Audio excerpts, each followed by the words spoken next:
Hey everyone, it's Matthew Griffin from Kitchener Ward 3 election headquarters, as it were, and tonight I know that we have Truth and Reconciliation Day coming up in a couple of days, and so it's going to be expected that everyone in the political sphere, including those who are trying to get into politics, are going to be making a statement on Truth and Reconciliation Day, and so I'm going to do the same. Now, I should premise by saying that there was a lot more that I wanted to say over the course of this video, but I fear that if I spoke too much about what I had wanted to say in full, I felt like I was going to get off topic and I was lose the plot entirely. So I'm going to convey the other thoughts that I wanted to cut across in a separate video. But for now, this is what I wanted to talk about, was in regards to Truth and Reconciliation Day and how I wanted to show my support, as it were. But I should premise by saying that my experience with our Indigenous people is obviously going to be a lot different than a lot of other people's. And so because of that, I really wanted to convey this by video, because I really felt like a written statement would not be enough. So I've jotted down everything that I needed to say, and so I'm going to take the opportunity to say it for all of you here tonight. So first off, the Indigenous peoples of Canada deserve the truth. They deserve to know the fates of their loved ones, and they deserve to make their voices heard. And every child definitely matters, and their families need to have a sense of closure. But in terms of what is trying to be achieved in regards to reconciliation, I personally worry that it will never be enough to satisfy some of those who are part of our Indigenous peoples. There can be many apologies and there can be compensation, but there are those who will never be satisfied. And this was especially true over the course of the time that the tribes and their elders went to the Vatican to get an apology from the Pope, and then when they had him come to Canada to do the same thing. You could see it in their faces and you could hear it in their voices that any and all platitudes, regardless of who they were coming from, will never be enough to be satisfying. It will always be insufficient. So where does that put us? So for me, I would ask how we as Canadians can have a greater bond with our Indigenous people. And I know that a lot of people will have an answer to that question, which will be very obvious. But those obvious answers will never bring us closer together in terms of happiness, resolve, and a pursuit of harmony between our peoples.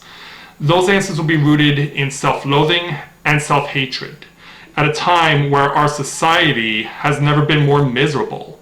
There are those that believe that for tragedies that we personally were not responsible for, those of us who are alive now, of those of which there are many people who fall into this category, that we must be held accountable for the actions of what happened in the residential schools.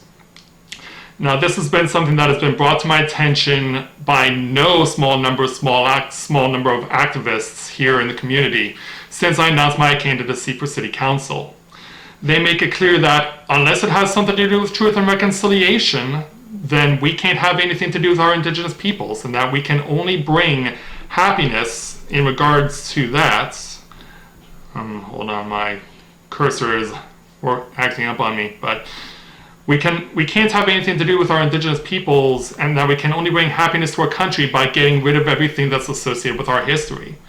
This is no way for us as a country to be, and as someone whose personal experience with our Indigenous peoples has only been positive, I want to be able to show that it's not necessary for the Truth and Reconciliation movement to be the be-all to end-all in order for us to live and to work together amicably with the Indigenous people of Canada. And if you don't believe me, I can prove it. This is where truth, for me, comes in when it comes to our Indigenous peoples. First, I want to show you, I brought some things that I think are very important in regards to what I have to say, and after all, you can't have truth without being able to prove that you can have it. So I'd like to show you this. This is my volunteers badge from the 2010 Winter Olympics in Vancouver. As a lifelong sports fan and as a deeply patriotic Canadian, I was very fortunate to have the opportunity to volunteer at these games. Being at the Olympics was a dream come true for me, and seeing our athletes succeed like never before has brought all of us closer together as Canadians. And not only that, it brought us closer together with our Indigenous peoples, who played a prominent role in both the organization and the volunteer efforts of those games, as well as the opening ceremonies. For those of you who remember the opening ceremonies, the Indigenous peoples played a very prominent role, and not just the ones in British Columbia, but all across Canada.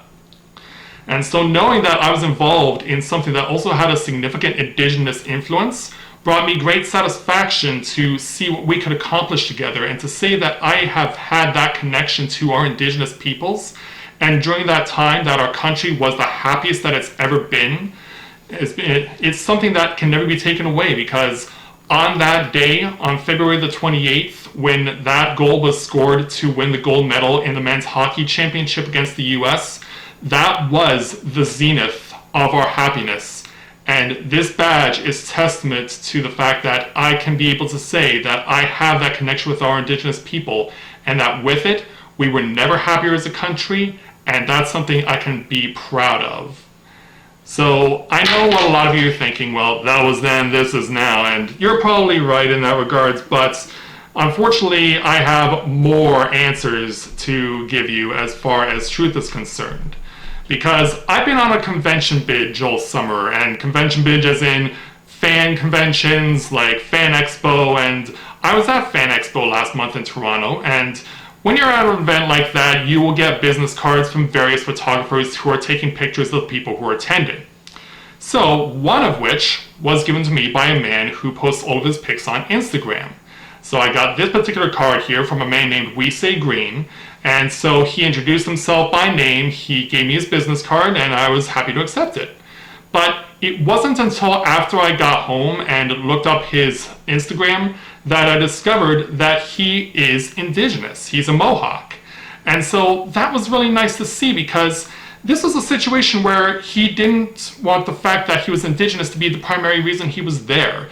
He was there to share his passion for photography, and he could have easily decided that he was only going to be there to take pictures of Indigenous people only, but he didn't. He reveled in the enthusiasm of the people in attendance, no matter who they were, what they looked like, or who or what they might have been dressed up as.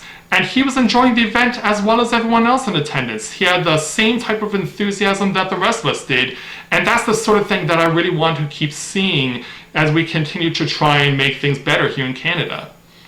And then, speaking cons, this past weekend, I was in Hamilton for their Comic-Con, and I had the chance to meet someone from the cast of Corner Gas, namely Tara Spencer Nairn. And she was part of the ensemble cast that also prominently featured an Indigenous actor. That actor was, of course, Lorne Cardinal, who played the police sergeant on the show, and Tara's character was working alongside him as the constable. So Lorne's character was not only a positive representation of Indigenous people, but on top of that, his character was given an additional layer in the fact that his character was cast as LGBT. So on top of that, people who are similar to that situation were also able to relate to that character. So his contributions to the cast made the show and its animated reboot one of the most popular Canadian TV shows ever, and the world can certainly attest to that.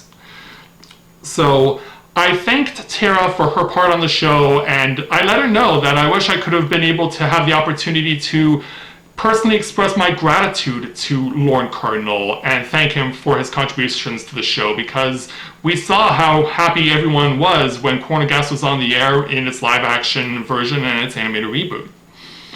And so she let me know that she was grateful for my kind words, and she told me that she's been actually trying to convince Lorne to go to these cons so he can have the opportunity to see how grateful people were for his role on the show.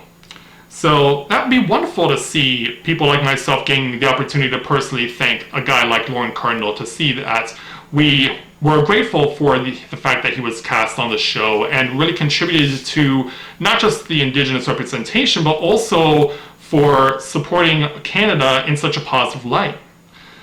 So this is where I'm going to offer my closing statements in this regard, because I've provided my evidence here for all of you in regards to the truth that I have. And so We acknowledge, of course, that truth and reconciliation is important, but it shouldn't be the solitary reason for us to be associated with Indigenous peoples, or that we can't have anything to do with them otherwise. We have proven through the Olympics, through Corner Gas, through this gentleman on Instagram that I mentioned, that we can live with Indigenous peoples in a positive manner, and when we do, we have shown the world that we are at our happiest as a country. And on top of that, we cannot truly achieve reconciliation if we as a society are unable to stop engaging in a perpetual cycle of anger towards our own selves.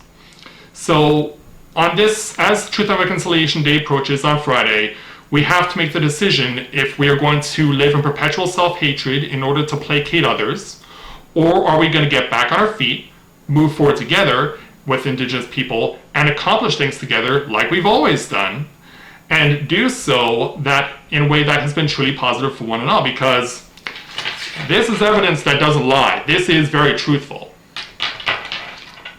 So that's the question that we need to decide for ourselves in Truth and Reconciliation Day. But we have to decide, are we going to do it before it's too late? Or are we just going to let it go by us? Are we going to start now, or are we going to wait until it's too late? We really need to start now, because only once we do can we really achieve that reconciliation and be able to work better together. So that's what I wanted to say about Truth and Reconciliation Day. I have offered my truth towards my experience with Indigenous people, and it's really my hope that all of you will have the opportunity to look at that and see that even though there's people who are going to say that there's still a long way to go towards achieving the truth, there's also truth like this that cannot be overshadowed and that must be respected, because we've done it. We've been able to achieve wonderful things with our Indigenous people, and we can definitely get there again. We just have to be willing to try. Thank you for your time, and I hope that I'll have the opportunity to meet some of these wonderful Indigenous people very soon once again, as far as not only the people who represented the Vancouver Olympics, but also all of our Indigenous peoples, because they need to know that we are thinking about them and that we can accomplish so much together.